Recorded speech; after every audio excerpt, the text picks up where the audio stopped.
Hey, my friend. Hello. What's up? Hello. How are you? I am great. It's another week of Case Files with Kat. and Ashley. Almost got that one right. Hey, how was your Yay. Christmas? It was good. It was really good. It was relaxing. I didn't work a single time. That was interesting. You didn't. I'm so proud of you. I did. Yeah. A little bit. I had to do a bunch of errands and run around and wrap presents and whatever else. So I was working, but not working, I guess you could say. Yeah, for sure. Yeah, I felt like Christmas came suddenly. Like I didn't know it was happening all year to prepare for it. And I felt like from Thanksgiving to Christmas, like all of a sudden I needed that week off. Otherwise the kids would have gotten nothing other than from Santa. For those kids listening. If there's kids listening, I highly suggest you Stop. Don't let them listen to this episode. Stop listening right now. Yes, children should not be listening. Oh, what are you drinking? Oh, you're drinking one of the Sonic. I am drinking your Sonic, the classic lemonade. I don't like so much, but this is the last one, so I'm having it. I'm gonna move over to my White Claw after. I am drinking water. I know it's a big shock to everyone here, but you know. That's all right. I know, but I took a lot of stuff out of town, and then I just forgot to bring any to the office. That's all right. It's whatever. Kathy is still sending artwork, Awesome. so I will post some more of that. If anyone else wants to send artwork, feel free. Plus the beer. Yes, plus the beer. That's the most important part. I'm gonna attempt a dry January. Ooh. I'm gonna attempt it. Everyone is at home like, why? I know, really, why?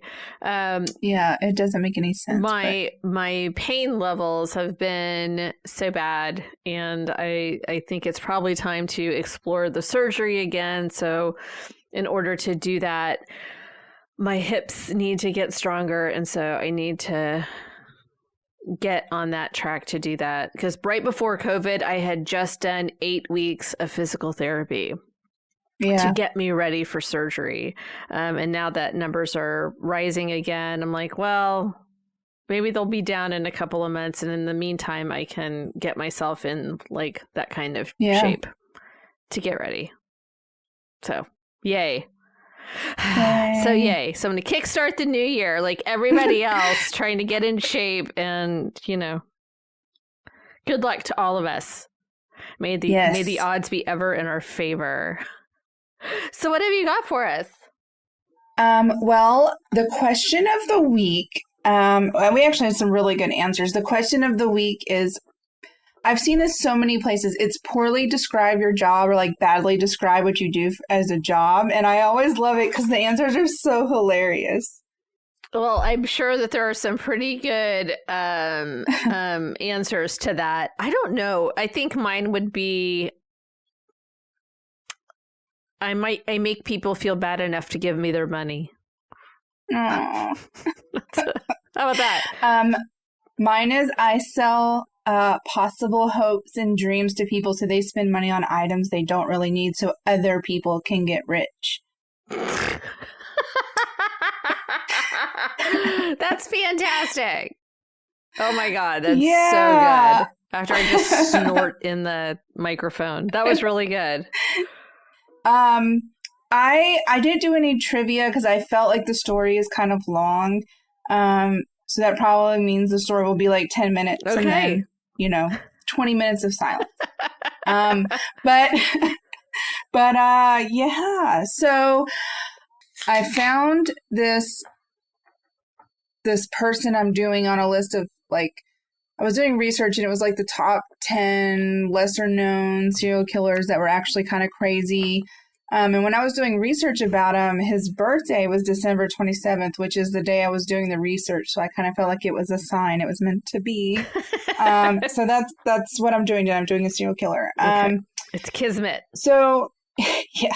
He was dubbed the first internet serial killer, which, he's the first serial killer who really started using like the internet and stuff to like lure his victims in. Oh. And so that was one thing he was known for. And then he had some other couple of names, but we'll talk about that during the story. You'll tell us his real name, though, right? Yeah. Okay. His real name is John Edward Robinson.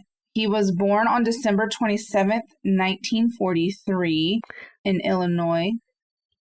Old dude. Yeah, he was the third of 5 children. And I know this next part might be super shocking, but his father was an alcoholic and his mother was a disciplinarian. So he did not have like role models, really. It was just a very kind of rough childhood.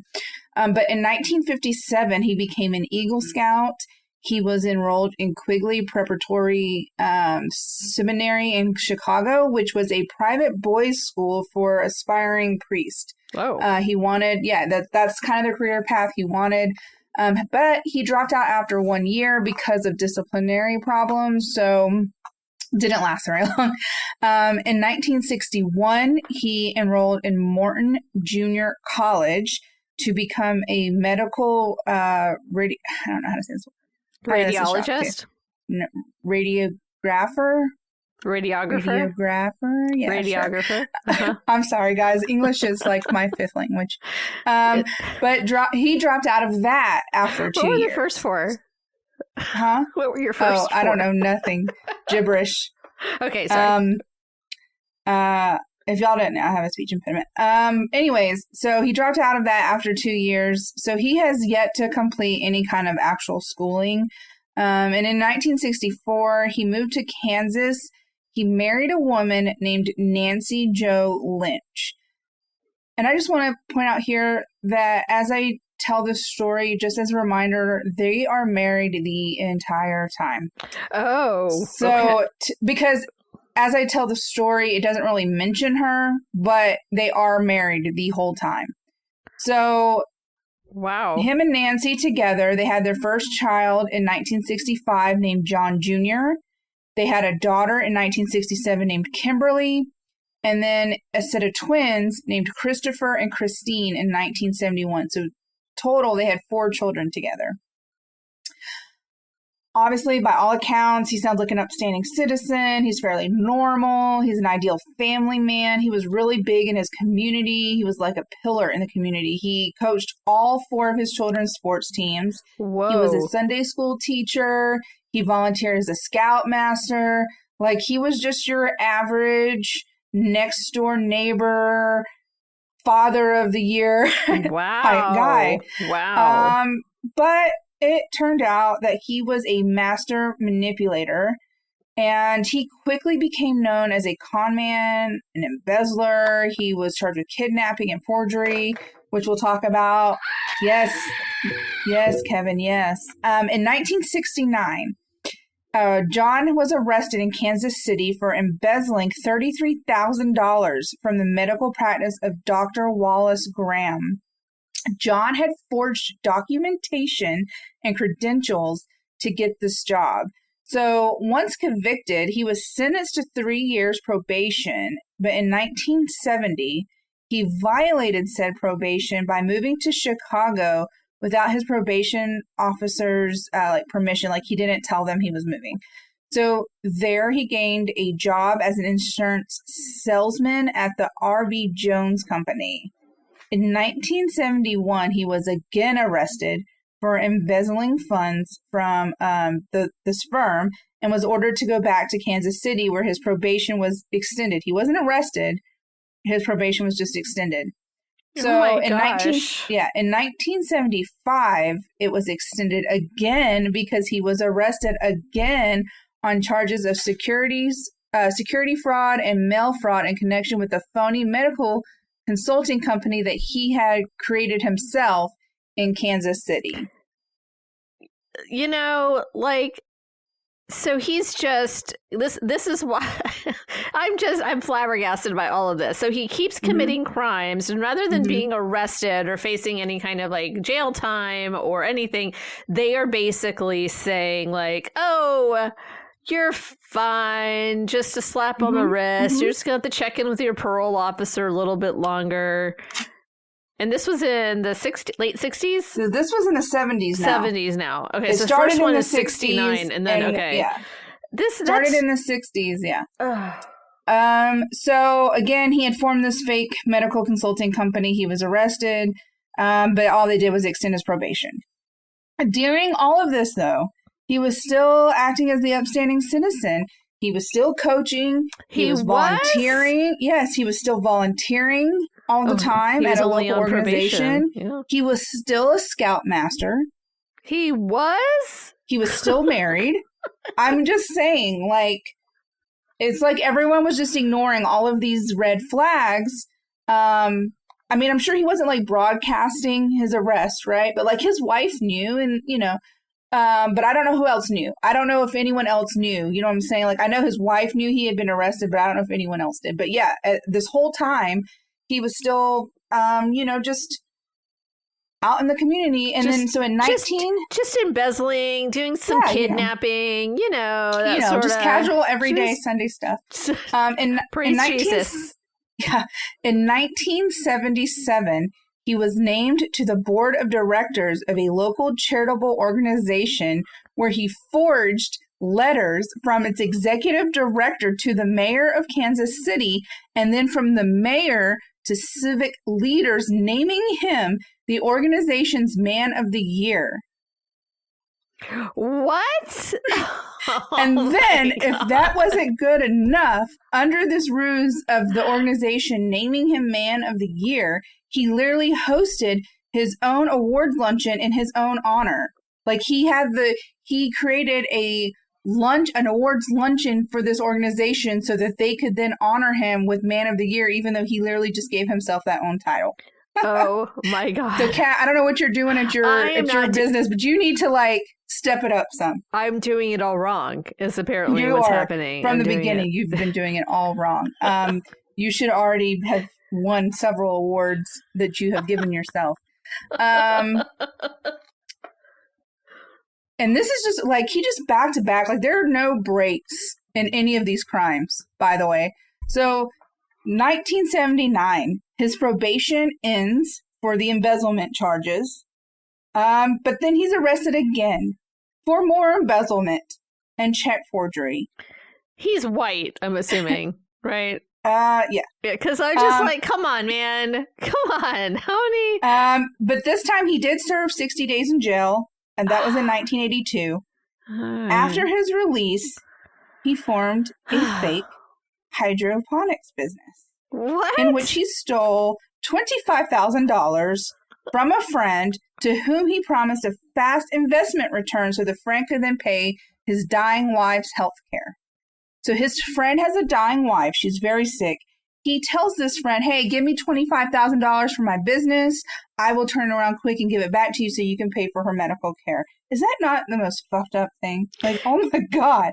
Yes. Yes. But that's me. not even the worst of it. That is literally not, none of this is even close to being the worst of the shit that he does. None of this has anything to do with the serial killing. These are all just background information so you can know what a piece of shit he was in advance before he became a serial killer. In case you're wondering, where does the serial killer part come in play? I'm just giving you a background. So from here, things just rapidly escalated from embezzlement, fraud, theft, whatever, to pretty much straight up murder. So in 1984, he established two more fraudulent shell companies, one called EQ Plus and EQ 2. He hires this woman named Paula Godfrey, who was 19, under the ruse of her being a sales representative for his businesses. Okay, that's what he told her. He said, hey, come work for me, work for my companies. You'll be a sales representative. She had told her friends and family that John was sending her away for training. Hey, he's going to pay for training. He's going to send me to do some sales training, So after hearing nothing further from her, Godfrey's parents filed a missing persons report. The police questioned John, who denied any knowledge of her whereabouts.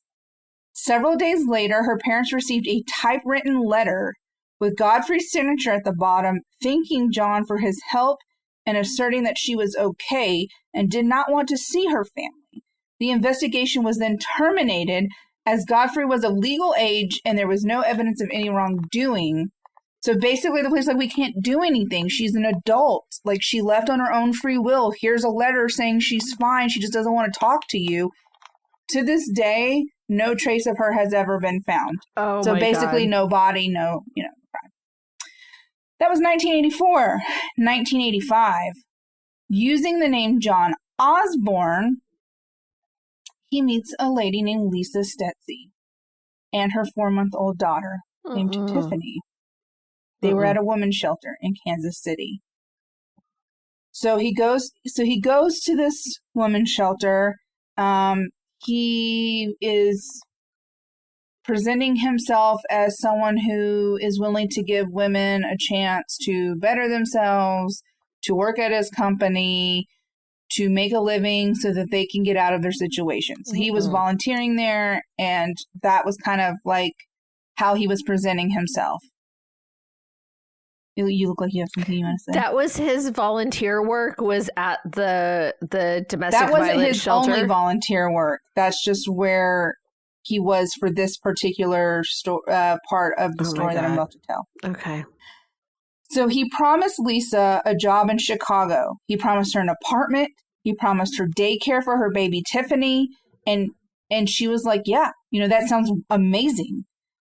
She was asked to sign several sheets of blank stationery.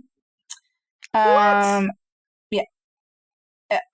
So I just want to point out here that he had put Lisa in a hotel room before he was moving her to Chicago, and her brother and sister-in-law had convinced her to come stay with them until he picked her up. That pissed him off. And so he went to get her.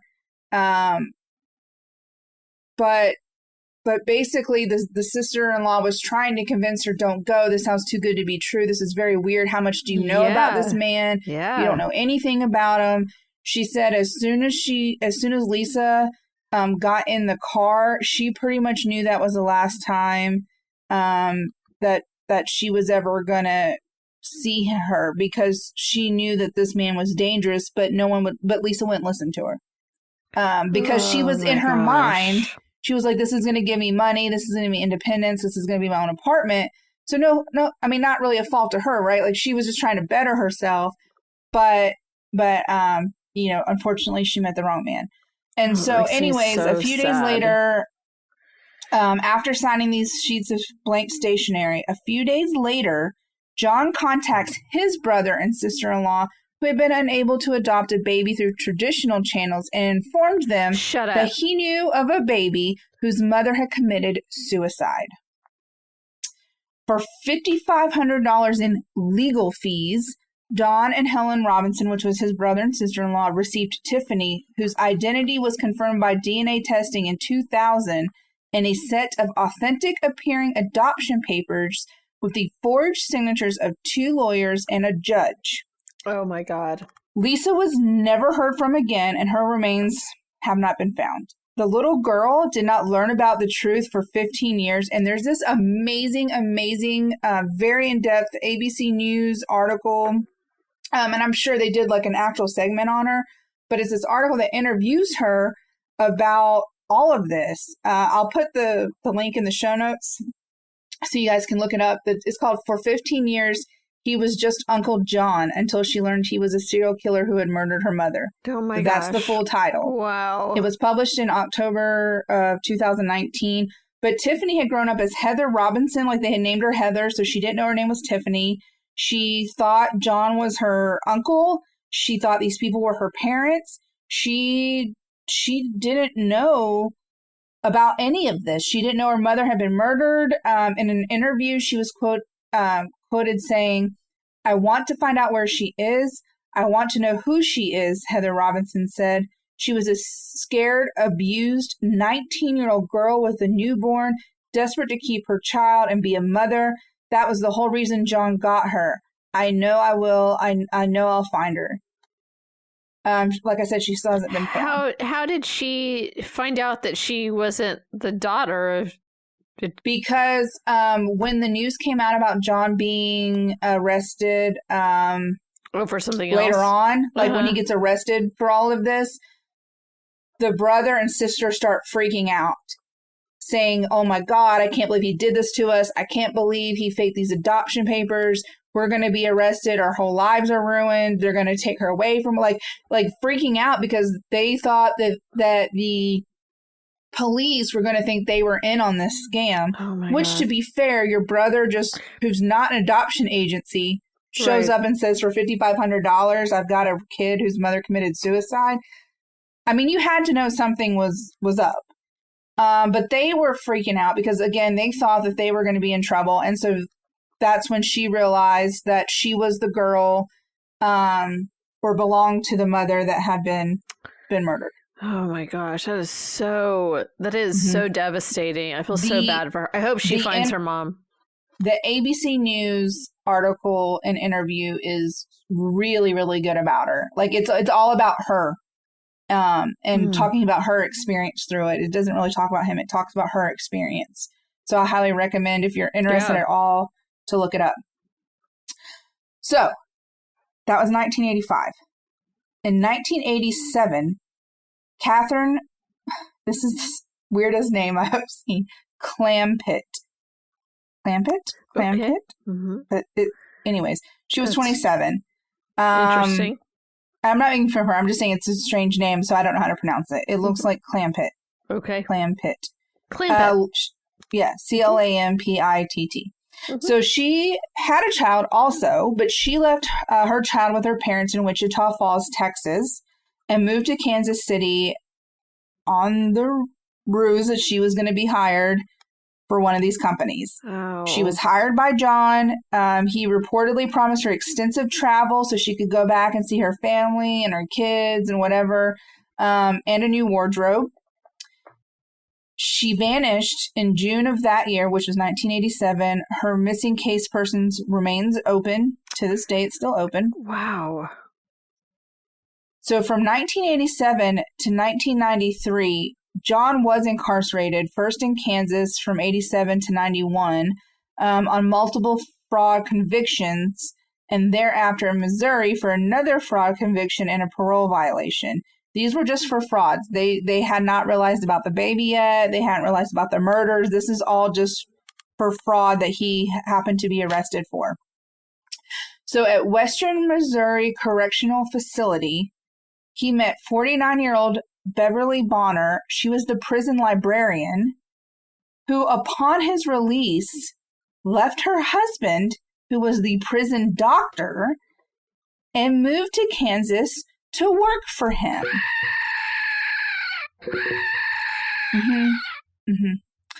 After John arranged for Bonner's alimony checks to be forwarded to a Kansas post office box, her family never heard from her again. For several years, Bonner's mother, yes. Is he still married to, what's her name? At this point, yes. Still married to the first, yes, the first still lady? Married, yes. All right. Bonner's mother continued forwarding the alimony checks, and John continued cashing them. Even though no one knew where she was, the mother kept forwarding the checks. And they kept being cashed. Okay. Internet time. I don't like him. Yeah. So by now, at this point, John had discovered the internet and started roaming social networking sites using the lovely name Slave Master. He was looking for women who enjoyed the submissive kind of partner role, especially during sex. Like he wanted to be the domineering one. An early online correspondent, one of them was named Sheila Faith, who was 45, whose 15-year-old daughter, Debbie, was a wheelchair user, and she had a disease that kept her in her wheelchair. John, portraying himself as this wealthy businessman, this like philanthropist, I can't say the word. Yeah, philanthropist. Yes, there we go. Thank you, Kat, for the assist. He offered to pay for Debbie's medical expenses. All of them. And to give Sheila a job. He's like, you move in with me. I've got you covered. I'll pay everything. Come work in my company. And in 1994, the mother and daughter moved from Fullerton, California to Kansas City and immediately disappeared. Immediately. John cashed Faith's pension checks for the next 7 years. 7 What? years. And this man was never thought to be a suspect. Oh my God. Oh my God. Oh my God. At least if he was, they did not mention he was. So gradually, John had started to become very popular in these BDSM online chat rooms. He not only engaged himself in BDSM himself, but he saw it as a way to make money. Like, he was huge in this community online. Like, everyone knew who he was. Like, he was a big time, all the while still married to Nancy Jo Lynch. Nancy. So apparently he was organizing, or he did organize, a ring of prostitutes for customers interested in S&M and using a male stripper nicknamed M&M to find women for him. God. What? This is like insane. This is he's really insane. This man wanted to be a priest. Okay, go ahead. In this circle of people, John was known as JR. And in 1999, he offered a job in a bondage relationship to Isabella Luika, a 21-year-old Polish immigrant living in Indiana. When she moved to Kansas City, John, who was, again, just FYI, still married to Nancy, gave Isabella an engagement ring and brought her to the county register where they paid for a marriage license that was never picked up. So he proposed to her, they were engaged, they went to get a marriage certificate, but he never picked it up. So she was under the impression that they were going to get married. I'm assuming she didn't know he was already married. Man, they didn't say that, but I'm assuming she didn't know he was married. So anyways, it is unclear whether Isabella actually believed they were already married, like they were officially married. She told her parents she had been married, but never told them her husband's name. So her parents just knew that she had gotten married after moving, but didn't know any other details. Oh, man. She did sign a 115-item slave contract that John gave to her and gave John almost total control over every single aspect of her life, including her bank accounts. 115-item contract. Slave contract. Oh my God. And she signed it. Sometime during the summer of 1999, she disappeared.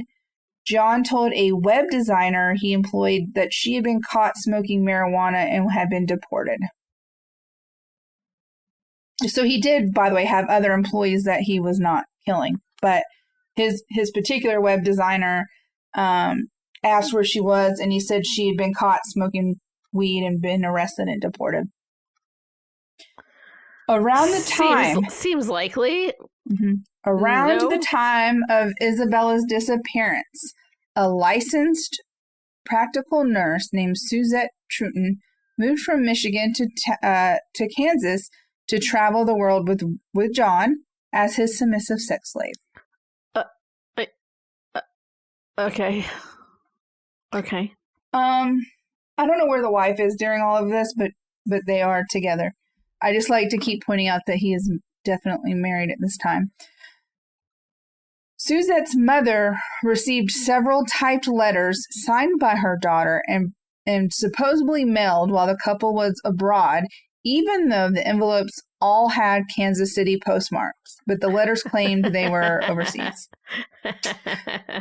She had also received several emails from her daughter. The letters and the emails, her mother said, were uncharacteristically mistake-free, saying that her daughter could not have written those because it just didn't read like it was her daughter.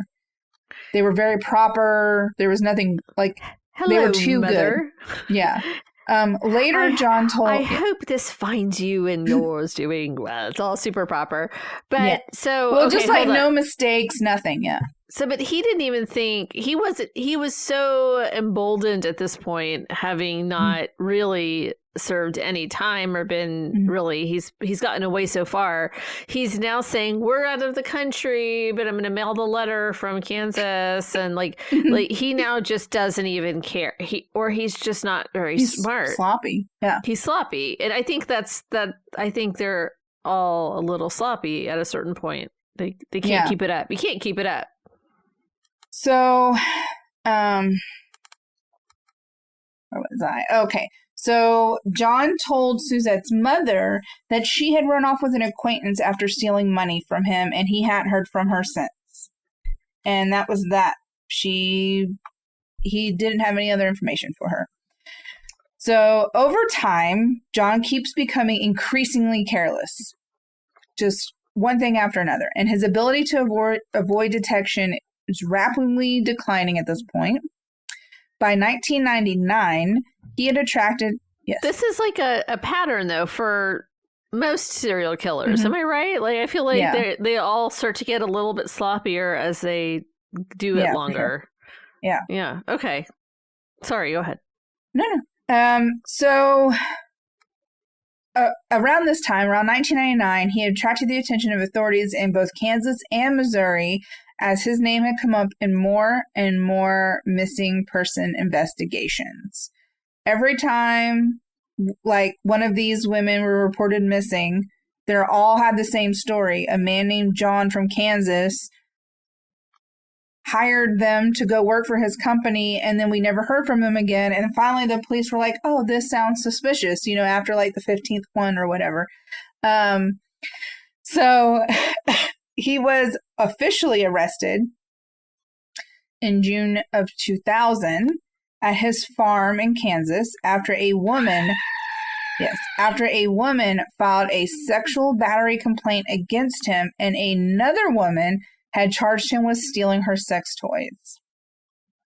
Anything to put him behind bars. Yeah. Anything. That's worthy. Yeah. So this theft charge was what gave investigators the probable cause they needed to obtain search warrants for his property.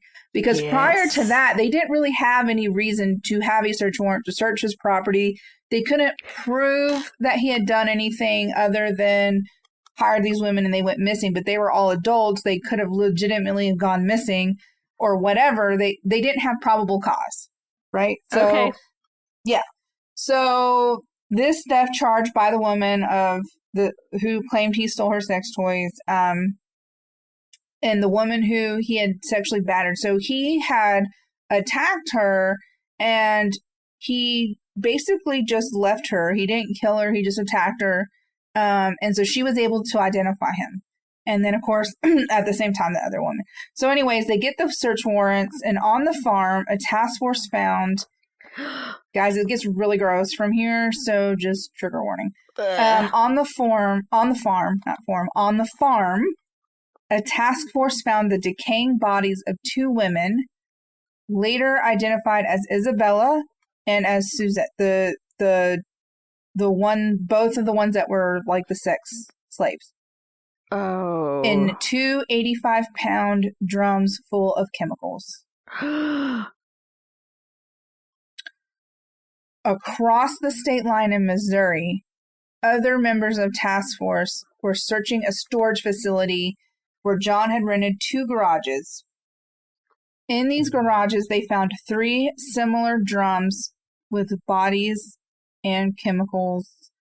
So wait, were the 2 that they found, it had bodies in them? Mm-hmm. All of the drums they found had bodies in them. Oh my God. So 2 were on his farm. And they had the 2 women who had signed up to be like his submissive slaves. Partners.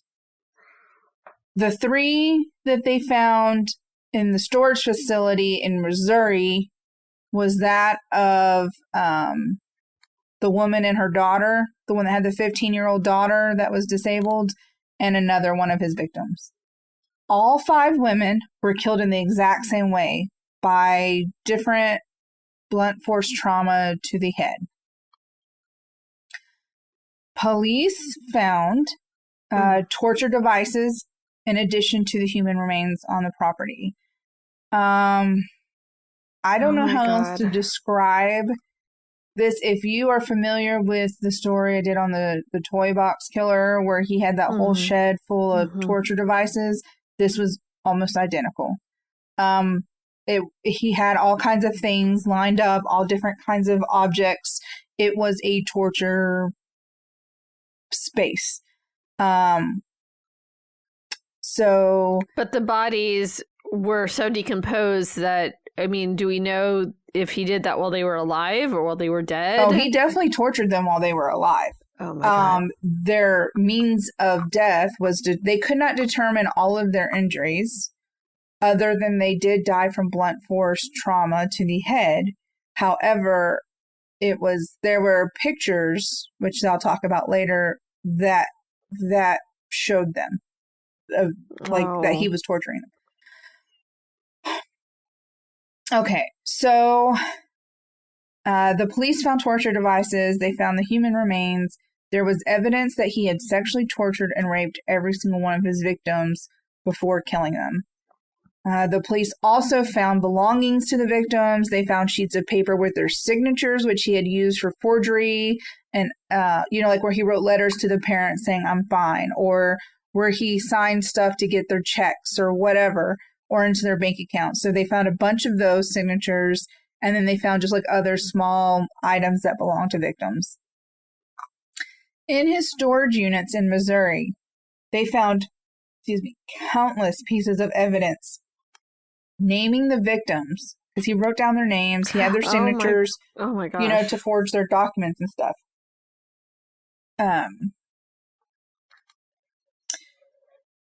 They had the 3 drums in the Missouri storage facility, the 2 on the farm, and then they found the belongings. And then there were photos that John had shared online.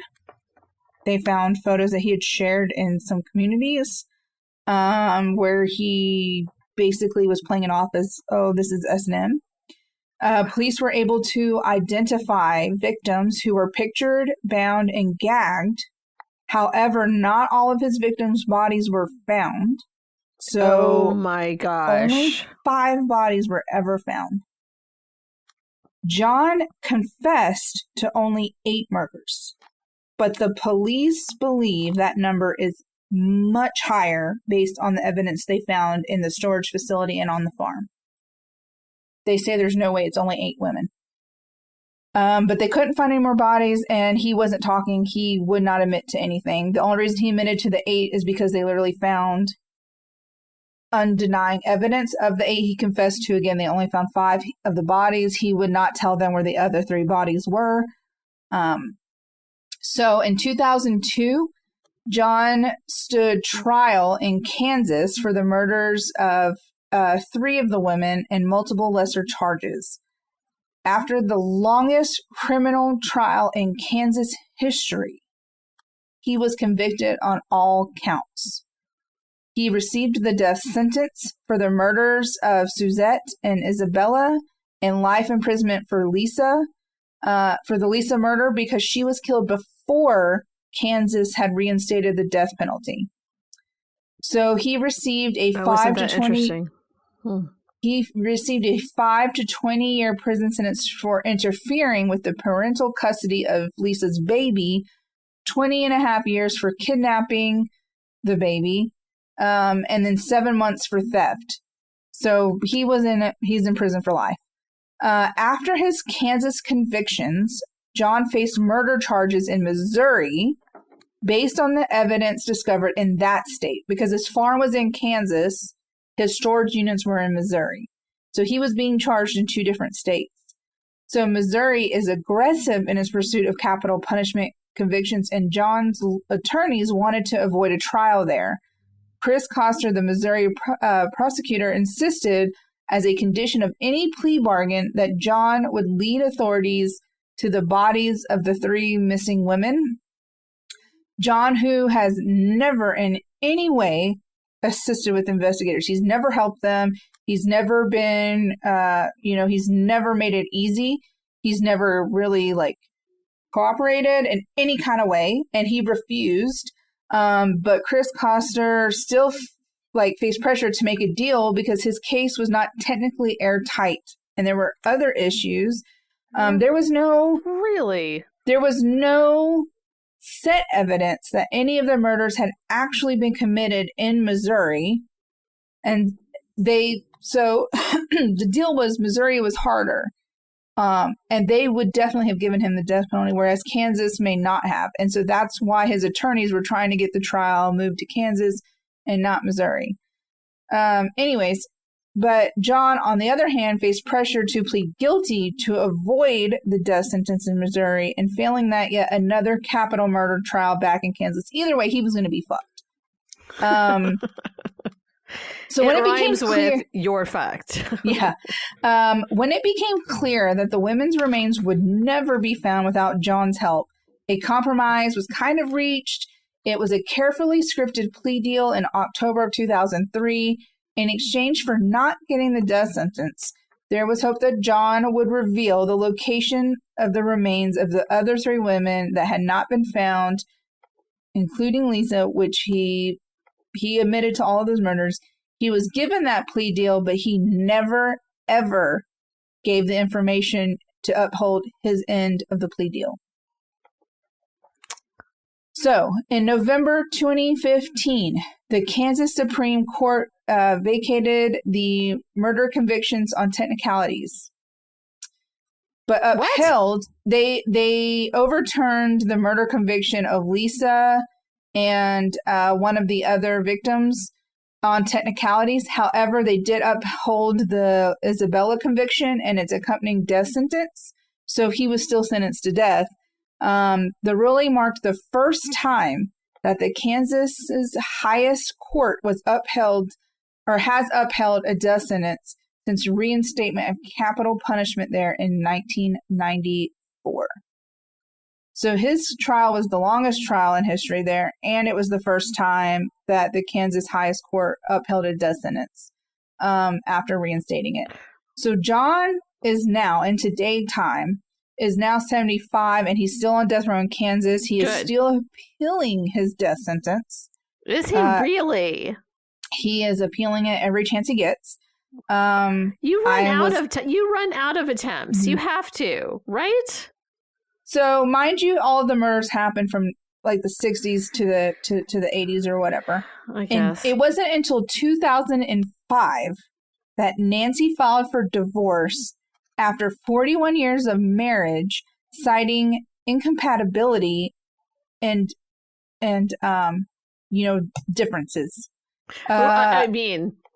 That's so it wasn't until 2005 irreconcilable differences. Yeah, it wasn't until 2005 that she actually filed for divorce. So that whole time, that the embezzlement and theft, oh, my hair was crazy, theft and hair, and murders and raping and all of that stuff, they were married. But they weren't living together, right?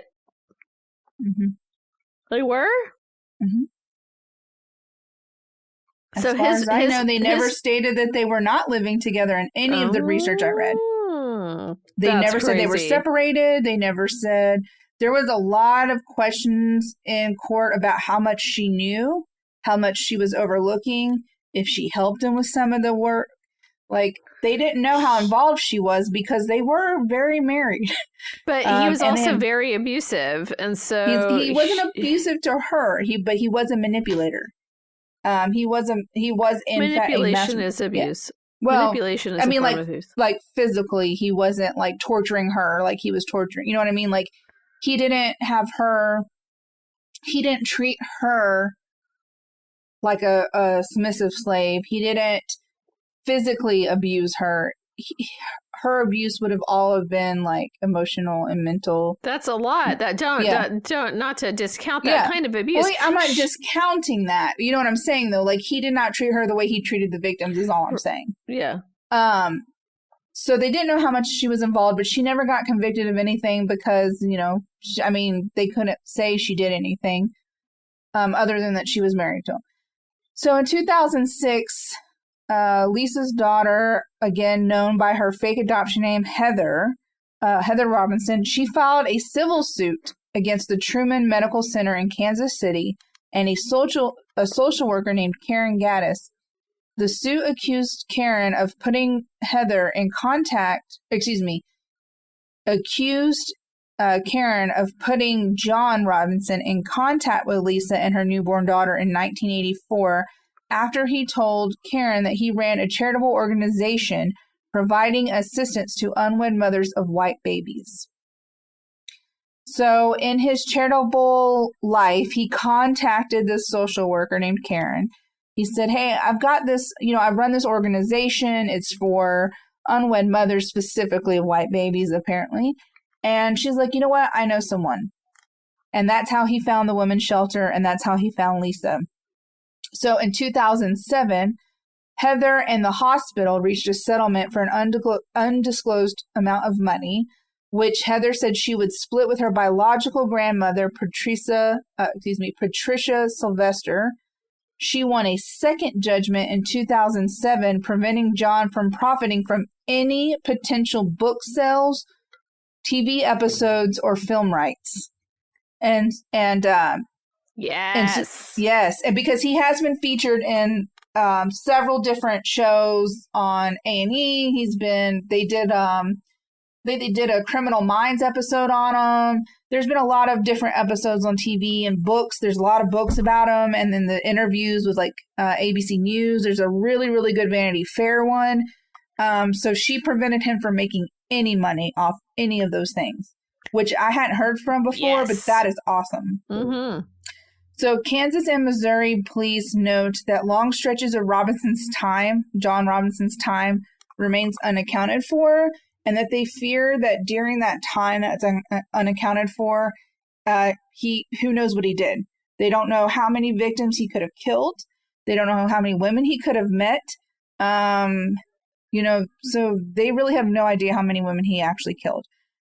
It says he's maintained the secrets about what he's done with the women. He won't ever tell. It's the last control that he's got, said one investigator. There are probably other barrels waiting to be opened, other bodies waiting to be found. And so that's the story on him. But I wanted to read these quotes from investigators and other law enforcement about John so you can really understand how insane and crazy and scary this man was. This particular one says he looks more like the Pillsbury Doughboy than he does, the Chainsaw Massacre guy. He's very friendly. He smiles. He laughs. He tells you stories. He slaps you on the back. He's got a good handshake, says Steve Himes, a former district supervisor for the Missouri Board of Probation and Parole, who investigated John starting in 1985. He says, I've dealt with a wide variety of characters, but never anyone like John. He's just chilling. There are so many sides to him. There is the con man after money. There is the murderer. There is the sexual deviant. There is the cover-up artist, the lies, and the endless lies. So that's what that man had to say about him. And then this other investigator this man named Rick Roth, who was a former Kansas investigator who worked on the case, said, I'd say John Robinson is one of the most dangerous criminals that I have ever encountered in my life.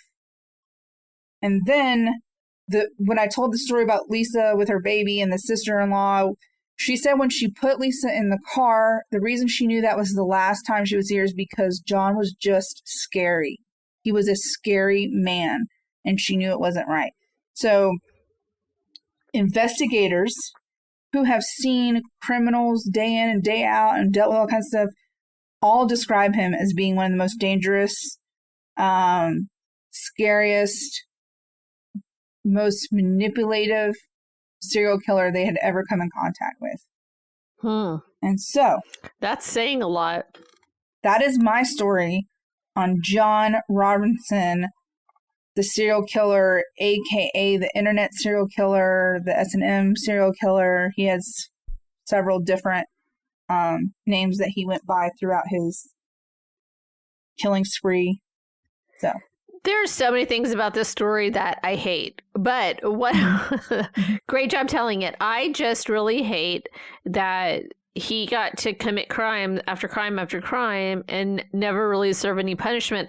And I looked up his picture just now and I was like, he looks like Santa Claus. It's probably exactly he looks like a jolly old elf, and you know, just a pudgy.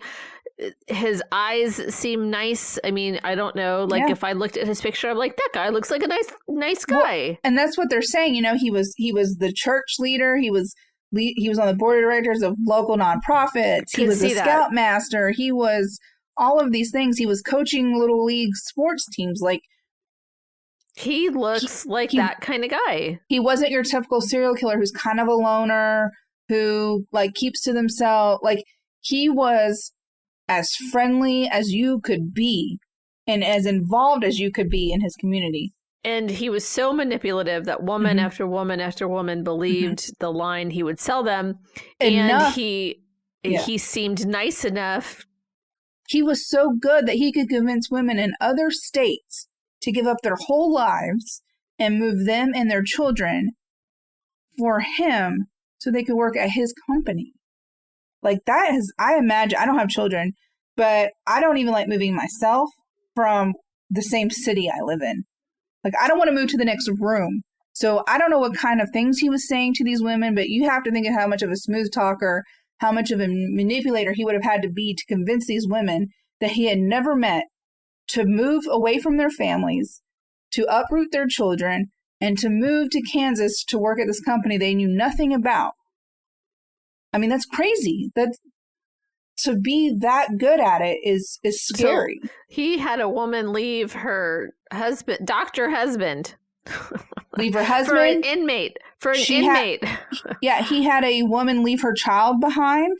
He had a woman move her disabled child across the country. Like, he did all of these things, you know, and the police just couldn't catch him until he got so careless. Until he stole some dildos.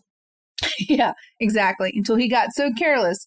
I mean, if that woman had never made that report, who knows if they would have ever been able to search his property and find that. Can you imagine going into the police station? I'd like to file a report. A man has stolen all of my dildos. Those are expensive. I'm surprised that they took it seriously, honestly.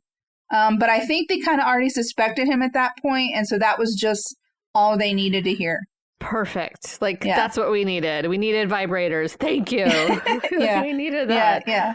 Okay, so do you want me to read the Yes, question? there's on your page and our page. I don't think I posted it to Instagram. All right. So. I got them up. All right, RC, poorly explain what you do for a living. RC says, I watch levels go up and down, then turn valves to send stuff places. Oh, and sometimes I push buttons.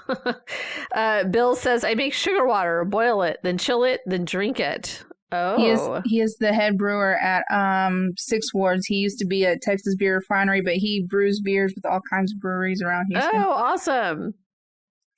That's cool. Yay! That's a big get. That's awesome. All right. So Lisa says, examine kids' brains to see what their deal with school is.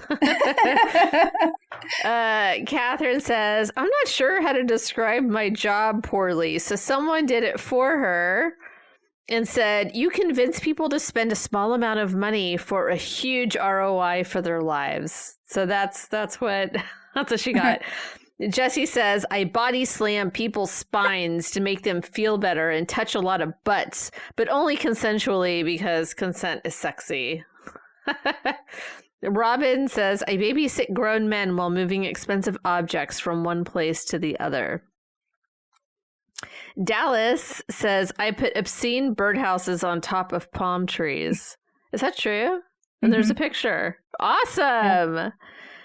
Blake says, I push things bigger than me around while wearing pajamas. Adam says, I capture air. He's a recording engineer, so yes, that's true. Maricela says, I do stuff on the computer for things to ship to Amazon. Then people buy our stuff there. Cool. Julia says, give drugs out like the Candyman, wear plastic costume and face masks like Jason, but I try to save people instead, even if I'm breaking ribs occasionally. Surges feel like Friday the 13th plus full moon combined. Oh, she's an ER nurse. Okay. Wow. Yep. In the ER, it's a little crazy on full moons. Melissa says, I teach people how not to be jerks. Thank you, Melissa. Michelle says, I hold young people hostage for 8 hours at a time and force feed them information. I'm assuming she's a teacher? She's a teacher. Manish says, bullshitting. Scott says, this is a long one, so I'm not going to read it because it's really long. So go to my page if you want to read that. It's a really long one. Lily says, I help experts talk good. Steve says, I measure your holes. Jackie says, I make people cry. Bridget says, walk and talk. Girl, I hear ya. Richard says, win. Susan says, I go around giving various doctors money. Aw. Chuck says, I talk with people about things they already know, help them get the stuff they could likely get on their own, and people think it's magic. Kayla says, give people timelines to complete tasks, create strategies, make sure partners keep their word for the products and services. Deb says, bed. Scott says, sell discounted future time. Hey, that's a good way to put it. Nola says, I get people paid.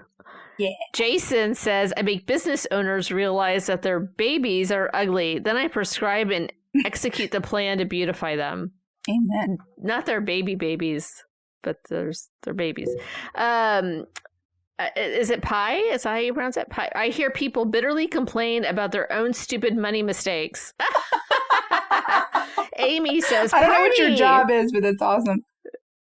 It's probably a financial advisor. Amy says, party.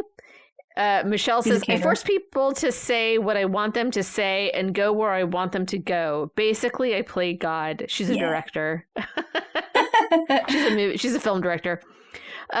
Kimberly says, I take people's random ideas and capabilities and sprinkle it all with magical fairy dust so others will buy it. Okay. Megan says, I argue with 2 to 8 other people on a regular basis about things that have already happened. That's a lawyer, I believe. Like judge.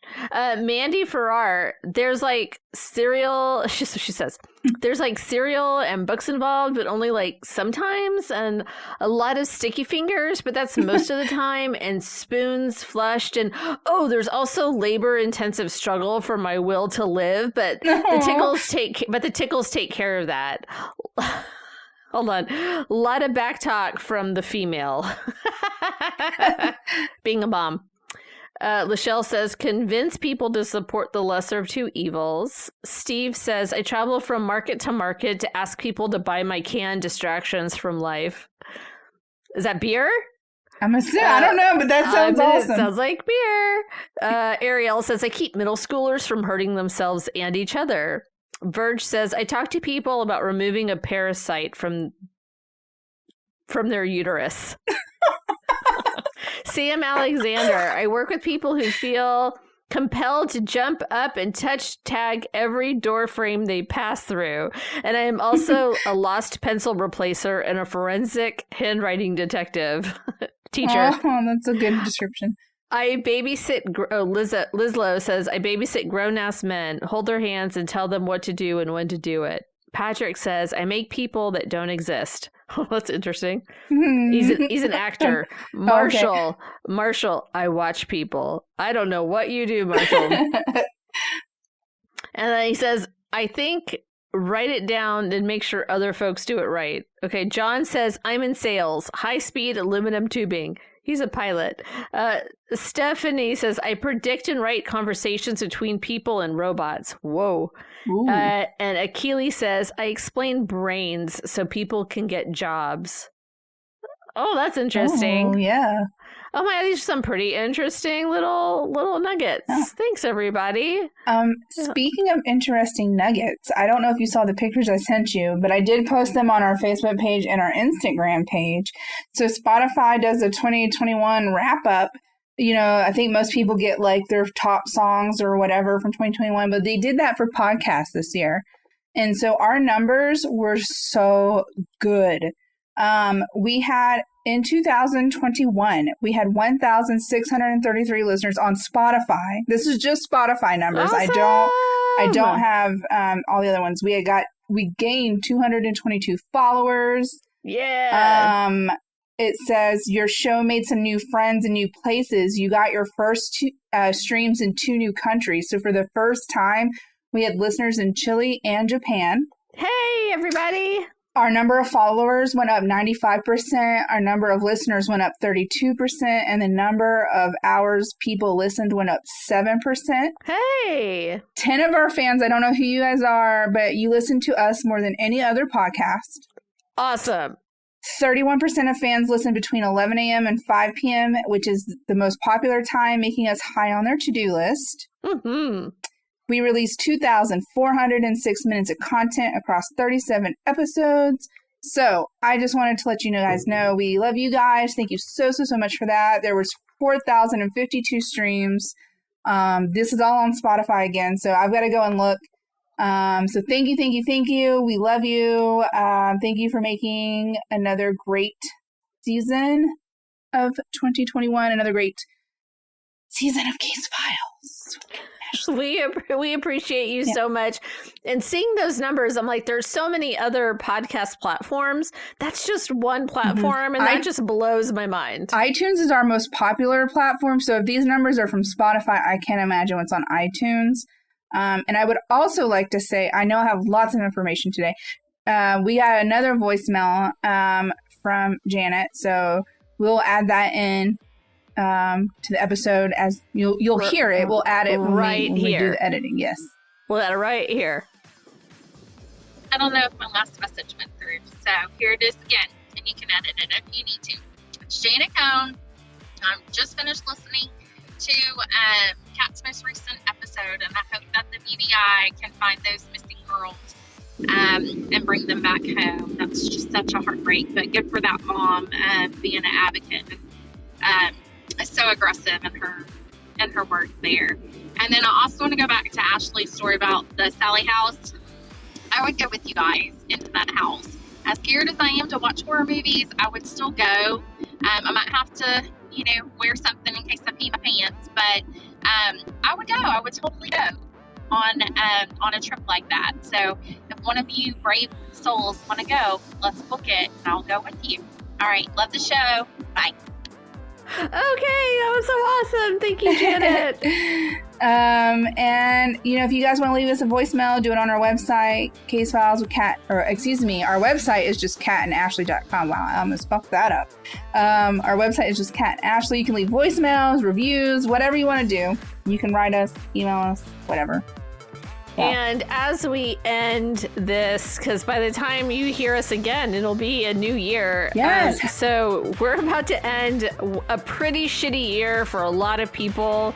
But not even excluding us. It's been a tough year. And I just want you guys to know, and I'm sure that Ashley feels the same way, we getting to come back here every single week and to tell a story and to know that there's even like one of you out there listening just means so much. And if you ever need anything from us, if you need resources, if you need help getting out of a dangerous situation, if you need someone to talk to, let us know. Like, we will get you in touch with who you need to be in touch with. You're not alone. And, we are so thankful for you and for you to continually listen to us every single week. We just love you. So thank you. Yes. Thank you so much. And until next year, Yes. have a happy new year, everybody. Please stay safe out there. The numbers are going back up, so please stay safe, be kind to one another, and happy 2022. Bye.